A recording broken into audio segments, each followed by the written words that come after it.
You know, the word tariff sounds like something straight out of a history book, right? You picture it next to, I don't know, steam engines and top hats.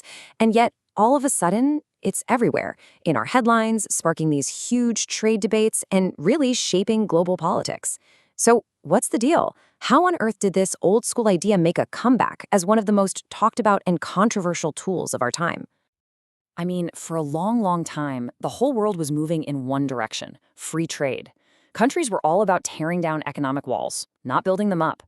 But now, it feels like those walls are going back up again, brick by brick. It makes you wonder, why is this seemingly outdated tool making such a huge comeback in our super connected modern world? Well, to really get what's going on, we can't just look at today's news. We've actually got to go back in time. See, the tariffs from 200 years ago had a totally different job than the ones we see being used today. And understanding that difference, well, that changes everything. All right, so let's rewind. Picture this, the early days of the United States. There's no income tax, no IRS, no giant federal budget like we have today. So how in the world did the new nation pay its bills? For more than a century, the answer was tariffs. They were, and this is no exaggeration, America's first piggy bank. And I mean, right from the get-go, tariffs were a huge deal. The Tariff Act of 1789 was literally one of the very first laws Congress passed. Now, they were often super controversial. I mean, a name like the Tariff of Abominations in 1828 pretty much tells you everything you need to know. It almost tore the country apart. But for over 100 years, tariffs were the undisputed engine that funded the federal government. An entire era that only came to an end when one single amendment to the Constitution changed how America paid its bills. Forever. So, what were these early tariffs actually for? Well, they really had two main jobs. The first one was simple: raise money. The brand new federal government needed cash to pay off war debts and, just keep the lights on.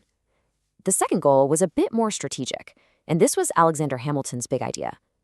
He wanted to use tariffs like a shield to protect America's new infant industries from getting crushed by cheaper goods coming in from Europe. And look, when we say this was the government's main source of money, we are not kidding. Get this, at their peak, tariffs on imported goods made up a staggering 95% of the entire federal budget. Just try to imagine that for a second. Almost every single dollar the government had came from taxes on goods arriving at the docks. Wow. But okay, a system like that wasn't going to last forever. As the country got bigger and more industrialized, this revolutionary new idea for how to fund the government started to take hold. And this, right here, was the moment that tariffs went from being the star player of the economy to, well, a permanent bench warmer. And this is it, the game changer, the 16th Amendment. Ratified back in 1913, these 28 words completely rewired the U.S. government's entire financial system. For the very first time, Congress had the clear power to tax people's income directly. This opened up a massive new river of revenue that would pretty soon make tariffs look like a tiny little creek. And the shift was just dramatic. I mean, look at this. In the late 1800s, tariffs were basically the whole pie. Today, they're just a tiny, tiny crumb. The original number one job of tariffs, to simply fund the government, was suddenly obsolete. And, this wasn't just about shuffling money around. This was a deep philosophical change. See, tariffs are kind of like a flat tax. Everyone pays the higher price on stuff they buy, whether you're rich or poor. The new income tax was progressive. It was designed to do the opposite, to shift the tax burden onto people and corporations with higher incomes. It was a complete 180 on who paid for the government. So after the income tax came along, tariffs weren't really needed for revenue anymore. But that didn't stop politicians from using them for their other original purpose: protection. And in 1930, that led to what is maybe one of the most infamous economic blunders in all of American history. Let's just trace the domino effect here, because it happened so fast. The stock market crashes in 29, everyone's panicking, so the U.S. passes the Smoot-Hawley Act. The idea was to jack up tariffs to protect American jobs. But it backfired. I mean, spectacularly. Other countries didn't just take it, they hit back immediately with their own tariffs on American goods. And the result? A massive global trade war that caused international commerce to just collapse, making the Great Depression so much worse. And the fallout wasn't just economic. As this quote points out, some historians argue that the chaos from that trade war actually helped create the political instability in Europe that allowed extremist ideologies to rise. It was just a brutal, harsh lesson in how interconnected the world had become. So after a catastrophe like Smoot-Hawley, you'd think that would be the end of the story for tariffs, right?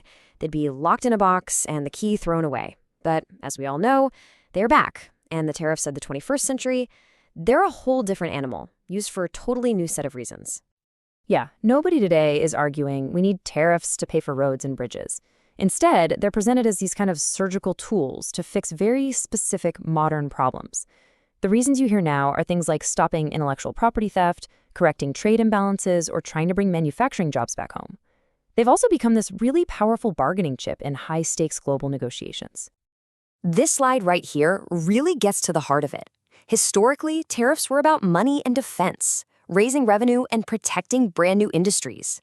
Today, it's all about offense. They're a strategic weapon used for trade disputes, for national security, and for political leverage on the world stage. And if you need one last piece of evidence that raising money is totally off the table, here it is. Tariffs now make up less than 2% of all federal revenue. It's basically a rounding error compared to the income tax. Their function has fundamentally, completely changed. So all this brings us back to where we started. We've seen that today's tariffs aren't about paying the bills. So what are they, really? Are they a necessary tool for a complicated global economy, a dangerous weapon that risks repeating the mistakes of the past, or maybe something in between? The arguments against using them today warn about some pretty serious collateral damage. For starters, they can mean higher prices for all of us on everyday goods. They can trigger retaliation that really hurts American exporters, like our farmers. Some studies even show they can lead to more jobs being lost than gained overall, disrupt critical supply chains, and damage relationships with our key allies. These are the risks on the table. So that's the debate right there. You have proponents who see a precision tool, like a surgeon's scalpel for modern economic problems. Then you have critics who, remembering history, see a blunt hammer that could shatter a very fragile global system. Understanding that tariffs have lived these two completely different lives, first as America's piggy bank and now as a strategic weapon, that's the key. The only question left is, which lesson from history matters more today?